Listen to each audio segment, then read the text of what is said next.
నిర్దాక్షిణ్యంగా తొలగిస్తారు, తరుముతారు. అక్కడి నుంచి జంతువుల్ని వేటాడినట్టుగా వేటాడుతూ 12,000 కిలోమీటర్లు ప్రయాణించి మిసిసిపి అని ఏం చేస్తారు? అమెరికా ప్రజలకి బుద్ధి లేదు. రాయి వస్తే అది రాయి ఎవరి మీద పడుతుందో తెలియదు. మొదటి రాయి వెనుజులా మీద పడింది, తర్వాత ఇరాన్ మీద. దురాక్రమణ కానీ నిజంగా అమెరికా ఈరోజు ప్రపంచ శత్రువు తెలియజేద్దాం. ఆర్థిక ఇబ్బందుల్లో ఉన్నారు.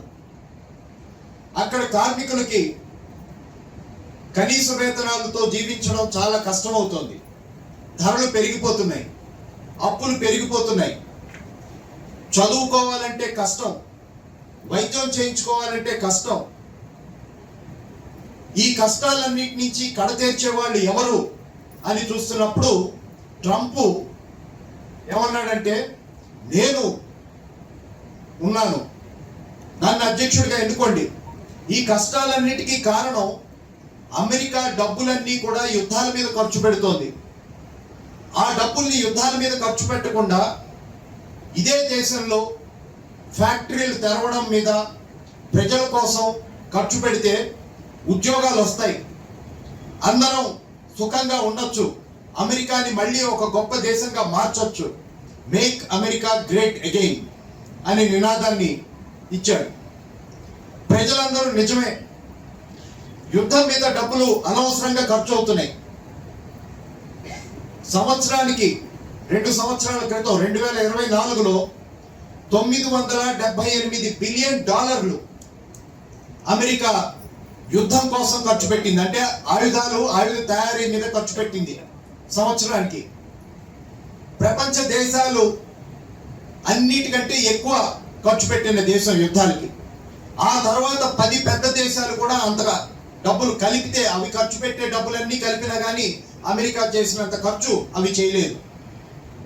కాబట్టి అమెరికా ప్రజలు అనుకున్నారు, ఈ డబ్బులన్నీ ట్రంప్ తీసుకొస్తాడు, పరిశ్రమలు పెడతాడు, మనకి ఉపాధి దొరుకుతుంది, వేతనాలు పెరుగుతాయి, జీవనం మెరుగవుతుంది అని భావించి ఆయనకి ఓట్లేశారు.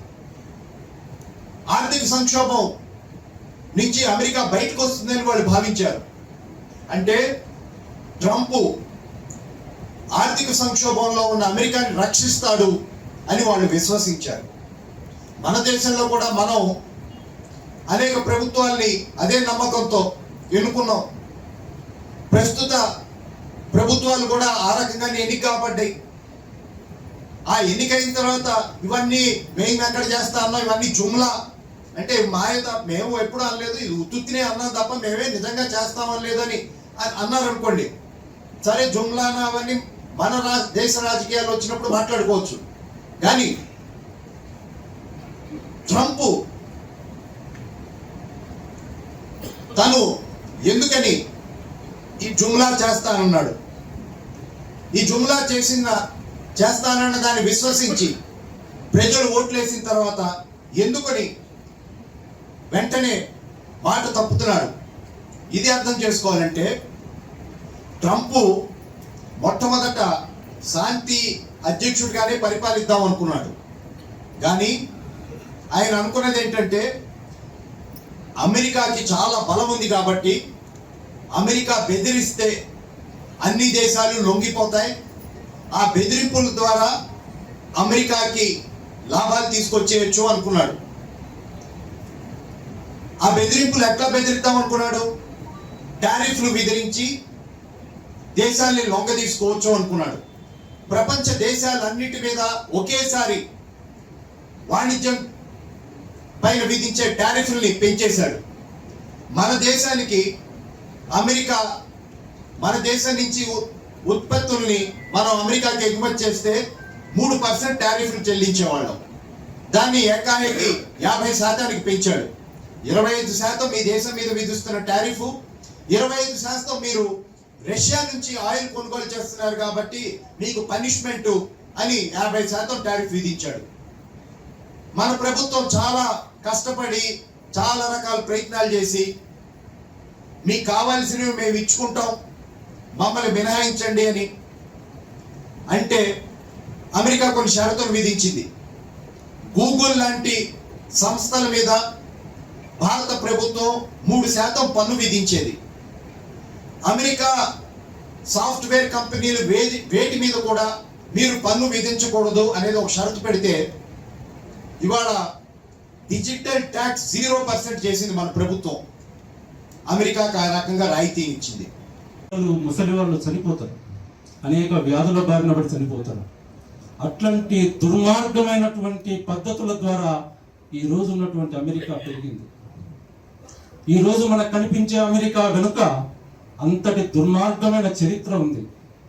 ఆ అంతటి దుర్మార్గమైన చరిత్ర ఉన్నటువంటి అమెరికానే ఈ రోజు తన దుర్మార్గాన్ని ఇప్పటికీ కూడా కొనసాగిస్తుంది. ఎలాగైతే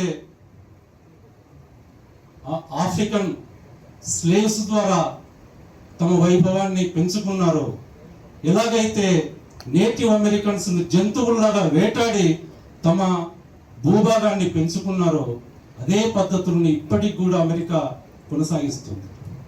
థామస్ జెఫర్సన్ 3వ అమెరికా అధ్యక్షుడు డిక్లరేషన్ ఆఫ్ ఇండిపెండెన్స్ అనేటువంటి ఒక గొప్ప చరిత్రలోనే గొప్ప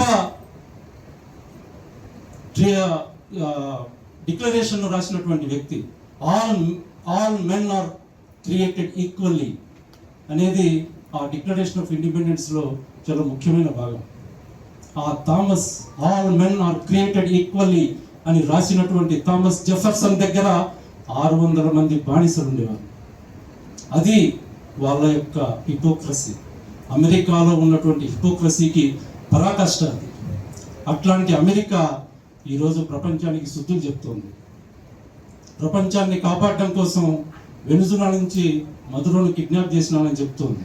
ప్రపంచాన్ని కాపాడడం కోసం ఇరాన్ పైన దాడి చేసినాను, ఆయతుల్లా ఖొమైనీని చంపినానని చెప్తోంది. ప్రపంచాన్ని కాపాడడం కోసం